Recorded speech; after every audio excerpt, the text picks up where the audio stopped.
computer. Okay, guys, I think we're recording. Yes, we are Yeah, recording. it sent me a notice. Is it say you're recording? Oh, yeah, it's recording up at the time. Yes, it does. Okay, Yep. so here's our first discussion. My name's April. Nice to meet you guys. I'm Sarah. I'm Alyssa. Okay, so I guess we'll get started. We have some questions we're supposed to answer here.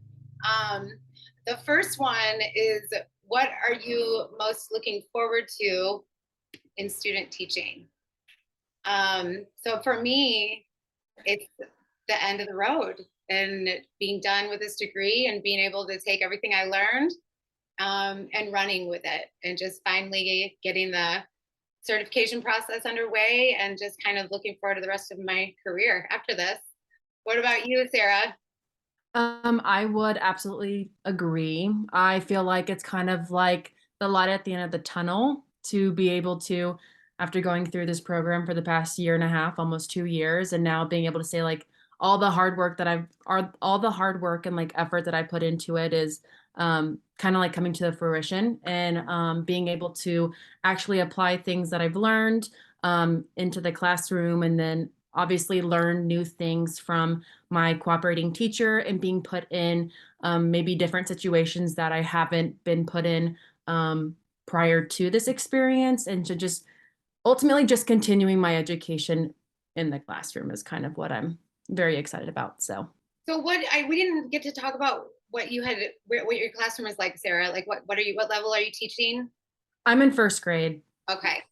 Yeah, I'm in first grade. I really wanted second grade. But for some reason, are you in second grade? Yeah. Do you love it? Yes. Oh, It's like my friend's like, that's my least favorite grade. I'm like, you're nuts, because they're like just above that first grade where they don't need like the hand feed, hand fade, but they're not yet to fourth grade where they're like, I'm so big. right. I really like. And that's the thing too, is I've heard like a lot of the teachers, their favorite grade is second, just because they do have that independence and they are still wanting to learn and like they still think you're funny, you know? But Also that they still laugh at my jokes. My kids don't laugh at my jokes, so I really appreciate my jokes. You guys are in elementary. I have two kids who are school age. They're bigger now. They're in fifth and seventh. But I just felt like I teach high school Spanish, and especially having kids myself, I don't know how you guys do it. I bless you, which is what people say about being with teenagers all day every day. But I think it's awesome how everybody, that's one of the best things about teaching, I think, is that we figure out what is our niche student.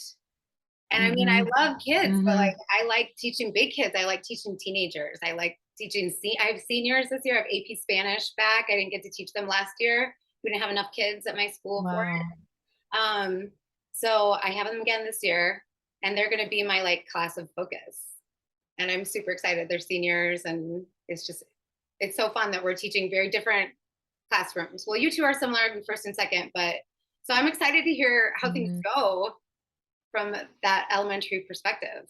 Well, and you too with seniors, because when that senioritis hits, I'm interested on how you like. Yes. Although, like, I don't know, maybe kids in AP Spanish aren't maybe the ones that get as hit so hard by that senioritis. It's still real. I mean, it's not as bad. I've certainly seen worse cases than in AP Spanish, but it happens, and it's hard because that's when it gets like really, you got to think about the test a lot. Like I have tried not to talk much about it the last couple of weeks that we've been in class. But we all know it's there, it's like it's the elephant in the room. And we will talk a little bit about it tomorrow. I gave them a reading that I used some new strategies on that were really cool that I learned from my methodology class. But on the AP test, there's multiple choice reading. And so after we did these fun activities for this reading, I don't know, fun. I think they're fun. Now we're gonna actually see some multiple choice stuff, and I don't know. Tomorrow might be a rough day for them because it's hard. It's like gotcha questions. I got two of them wrong when I first sat down and looked at it, and so now I've looked at why they're right, and now I'm prepared to handle that. But I have to be honest with them that like, no, these are really hard. Like I missed this one, but now I get why it's right. You guys see? So I don't know. It's going to be interesting. Alyssa, you didn't officially share what you're looking forward to. Oh, I'm gonna like, I'm really looking forward to like being with my cooperating teacher because I did long-term sub um last semester. And then I used to teach in middle school. So I'm ready to see like, so my bachelor's is secondary ed with a emphasis in business. Oh, Wow. wow. Yeah. And I'm like, I don't know, I'm so tired of the teenagers. And I was like, I'm going to go hang out with little people that are happy all the time. Like, Mhm. so, she's really, really good. This is her 20, like I specifically chose her and like had to wait for her because she's like has a wait list of student teachers. Like she's just that good. Wow. Wow. Yeah. And so like this is the same. I worked in the school for 4 years. I was on the math intervention team. And then I got pulled to long-term sub last semester. But I'm excited to like just learn from someone that has been through all the things. And to like really, and I mean, I've been in the elementary school for 4 years, but it's really cool to see her like quickly and efficiently handle, especially like in the beginning, those classroom procedures that you need to like have set in stone. And I have like a notebook, like she's like, what are you every day? She's like, what are you writing? And I was like, everything that you say when they walk out of line, like in your classroom procedures, like how to correct them. She's like, I don't even know what do I say. What do I say? So I like pull out my Wow. book and she reads it. She was like, I said that. It's like, yes. That's So awesome that you have such a like such a role model to look up to like that. That's amazing. yeah, and then I have one more semester after this, like for the 9 hours to finish the degree, whatever those 9 hours are. If I would have You known know that what? I would have taken them over the summer if I would have known that we could do it before we could student teach. Yeah, I was so originally my plan was to do what you're doing, Alyssa, is to basically take the 27 credit hours, student teach, and then basically be a certified teacher and then finish off your master's by getting those 9 credit hours. But Yeah. my advisor told me that very last minute that this schedule of the program changed and that I was no longer able to do that. And so last semester, instead of student teaching, I took the last 9 credit hours, and that's why I'm student teaching now. Yeah. I just got like I just things just I don't know. I just took what I took and this was just always the plan. Like whenever I sat down with my advisor and was like, okay, so I think I'll do all of this and then student teach last. What do you think? And he was just like, okay. And so I don't know. I never thought about doing it any other way. It just Yeah. I haven't had the same like the same advisor 2 semesters in a row. My advisor has switched. wow. And yes, I'm like, it drives me crazy. Mine does too. Mine keeps I'm switching like, too. like, how are you supposed to have any continuity? Huh. Well, I think everything should be on track. I hope it's right. I felt really, I think there were other things that were proposed, but I was just like, no, I need to do this because last year I was down a class. I had 4 classes, 3 preps, and I had like an extra hour during the day. So I felt like my career, like my class load is never going to be this light. And so I have to take on my own course load Yeah. now, like now.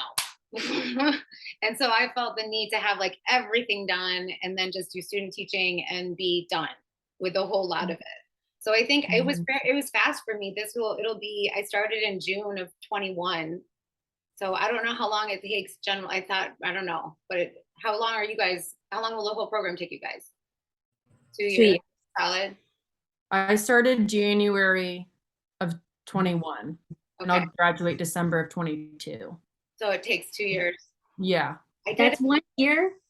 That's like, did you take, but with summer classes? I did summer Yeah, class. I did summer. I was in summer. Like I did it like continuously. Yeah. Well, let's see. Let's move on to our next question. Um, what are some challenges or concerns? We kind of talked a little bit about programming and stuff. What are some challenges and concerns that you have?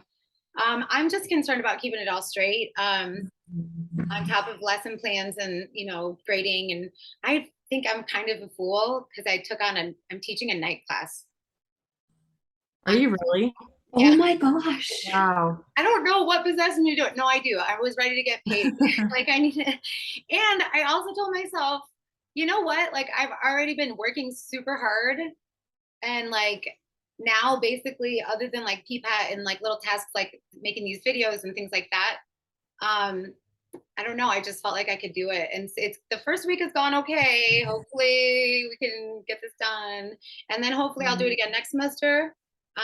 But won't be student teaching.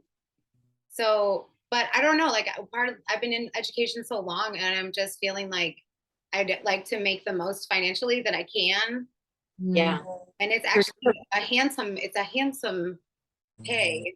So I'm excited to have that. And I'll be able to like use that money to go up to Hayes, graduated, like little things like that. So I'm just a little concerned. I hope I haven't pulled off more than I can chew. But like I said, I'm in like a Jesus take the wheel. I'm gonna just keep working. I'm gonna work hard and I'm gonna keep a smile on my face and hopefully keep everything straight and keep my eye on the prize, you know. What about you, Sarah? Concerns? I would say just try not to get overwhelmed. My original plan was to do the PPAT, which obviously you have to, and then also like study for the praxis. I don't know if y'all have taken yours yet, but you took yours. Alyssa, did you take yours? No. Yeah, I haven't either. I'm just gonna wait until after I student teach. Because we have like a year, right? Like, yeah. Like, I'm sorry, but like I'm dying. Like, Yeah. my brain hurts, and we're only on like day 9 of school. So I was like, no, I don't have to take these. I'm not going to until later. And you can do them online now. So wait, what do you mean? The praxis test? Yeah, you can do them from home. I think. And they like satellite log into your computer and stare at you the whole time. I didn't know that. Yeah, so you don't have, you can almost take nice. it anytime you want to. Like it's not like it used to be, and you have to like sign up and be on their wait list, and then it was a mess. The first time I had to take it. I thought you had to go to like a testing center. You used to. Wow. I did. I sat for both of mine in person, but it was a couple of hours. It wasn't very long. And I didn't have a hard time getting it. Like we have it in the KC area. There's like a ton of places to go. I have to travel.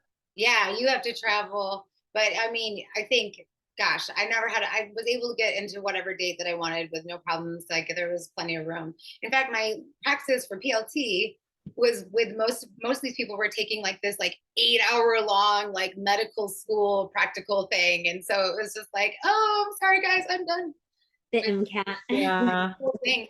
But they weren't too bad. My Spanish content one, I would say, was harder than the PLT, but I did study for it. I prepared for it, and there was stuff on there that I needed to like sit down and learn for sure. The hardest part I found was all the theorists that we need to know. We need to know about all these theorists and the way that they like ask you about them. It's not just like Pavlov's, theory of conditioning. It's like, here's the situation. Which theorist would guide you on how to do it? Oh, good. Just so like the wording of the questions. Yeah, like study guide. Ooh, I made a really good study guide. I'll send it to you guys. Oh, well, never mind. It's 7 through 12. Never mind. It won't help you. It might. Okay. If you let me know, if you find when you're studying for them, if you find like theorist stuff on it, I don't know if it's on the same, but we might have some content that might overlap. Okay. I mean, I would still like to take a look just to see how you organized your study guide too. Yeah, and there's a lot of good stuff. There's good stuff on YouTube. I found a lot of YouTube videos too that were helpful for preparation. But I would say for my PLT, I sat and I prioritized it for a good 2 weeks, 2 or 3 weeks of studying to just make sure. And I did all right.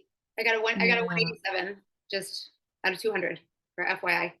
Which apparently is not too hard, but I just felt I was really freaked out because I'm like, everyone says it's a hard and easy test. So what if I blow it off? What if I don't for it and then I fail it? I've heard it's common sense. Do you feel as though it's common sense? I mean, a lot of it, yeah. But like I said, there were like the theorists needed to be handled. And I just wanted some strategy too, like especially on the free response. I took one that was free response. Apparently the K through 12 one is multiple choice. So I felt like I didn't realize that maybe that was an easier test. But the one that I took that was 7 through 12 was multiple choice. And then also like a free response where there was like a situation again. And you were supposed to like say what you would do and, name 3 strategies. And so I felt like I needed to know how to do that. Like, what are these questions going to look like? And So, but I don't know, maybe I think the multiple choice portion was easier than, Yeah. so maybe if you guys make sure and take that K through 12 one, then do that. Mhm. I'm so happy to be in touch with you guys because being virtual, you know, like my professors and everybody's really helpful. I've called and emailed anybody that I've needed, and every question's always been answered. But it's so nice to have a student perspective. It's nice to have connections now. I would Yeah. agree. Do you guys want to like set it like try like every week to just vent? Because I don't know about you, but my husband just looks at me and goes, uh-huh. And I'm like, Yeah, and we've got our text thread too. So I mean, please, let's keep stored for sure. Absolutely. Well, we've Absolutely. made it through 2 of these questions, and it's been 15 minutes. My family's waiting for me to have dinner. If you guys don't mind, do you mind if we cut this short? no, that's fine That's because they totally said we fine. didn't have to answer all of them. So Okay. Did anybody have another? That was the thing that we were talking about was challenges or concerns. Did anybody have anything that you really want to get in there? no, Mm-mm. Awesome. I think we're all on the same page with just trying to balance it and make it all work. Yeah. I think Okay. this too. Yeah. Well, I'll go ahead and stop our recording. Okay. And then why don't you wait to post it? I mean, like, don't rush to get it to us. Like, go enjoy your night with your family. Enjoy Okay. your. I'll probably post it at least by tomorrow. Well, I'll send you guys the link. Yeah, Okay. that's fine with me. Like, don't Yep, that don't feel works like you here have to do it too. right Okay. Awesome. Thank you guys. It was nice to meet you. I'm excited to be in touch with you and work with you. now. You too, Yeah. guys. Okay. Bye. Bye. Bye.